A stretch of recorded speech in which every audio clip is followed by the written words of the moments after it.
Të gjitha shkollat e vendit kanë përzgjedhur nxënësit e tyre më të spikatur për t'u dhënë mundësinë të testojnë njohuritë nëpërmjet olimpiadave shkollore.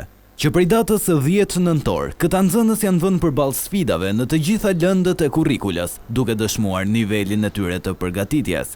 Në Olimpiadën e Gjuhës Shqipe, Dea Aliaj siguroi vendin e parë për vitin e shkuar, duke dhënë shembullin e një nxënëseje që përtej pasionit punon me përkushtim për të mbajtur rezultate të larta. Unë jam për këtë vit 3 vite rresht pjesëmarrëse në Olimpiadën e Letërsisë dhe Gjuhës Shqipe dhe në vit të parë arrita të mësoja shumë prej saj. Pra unë nuk arrita të fitoja, por realisht mësova shumë për mënyrën se si unë duhet të shkruaj, se çfarë unë duhet të përmirësoj etj. Me radhë. Vitin e dytë fitova vendin e parë, ishte vërtet një surprizë e këndshme.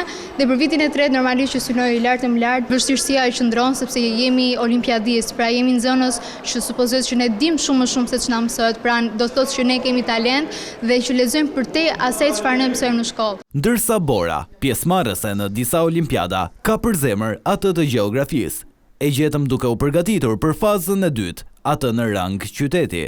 Në momentin që mu dha mundësia për të marrë pjesë në Olimpiadën e Gjeografisë, isha patjetër shumë i lumtur, sepse më në fund pasioni im do të zbatoj. Edhe këtë vit kam marrë pjesë edhe në olimpiada të tjera, si shkencore ashtu edhe shoqërore, për shembull kam marrë pjesë në Olimpiadën e Kimisë, të Fizikës dhe të Matematikës gjithashtu. Edhe Amber arriti të renditet mes fituesve në olimpiadë. Për të, çmimi është një vlerësim i punës së bërë me seriozitet. Synimi i vetëm mbetet vetëm dhe vetëm përmirësimi i vetes, absolutisht çmimi, pavarësisht që shijohet shumë kur merr një çmim, edhe këto luftatat që vinë me çmimin, kam vazhduar të lexoj shumë, duke qenë se përpara se të jesh një shkrues i mirë, mbi gjitha duhet të jesh një lexues i mirë. Faza e dytë e olimpiadave do të zhvillohet nga 6 dhjetori deri në 7 shkurt, duke u lënë kohë nxënësve të përgatiten për të synuar rezultate sa më të larta.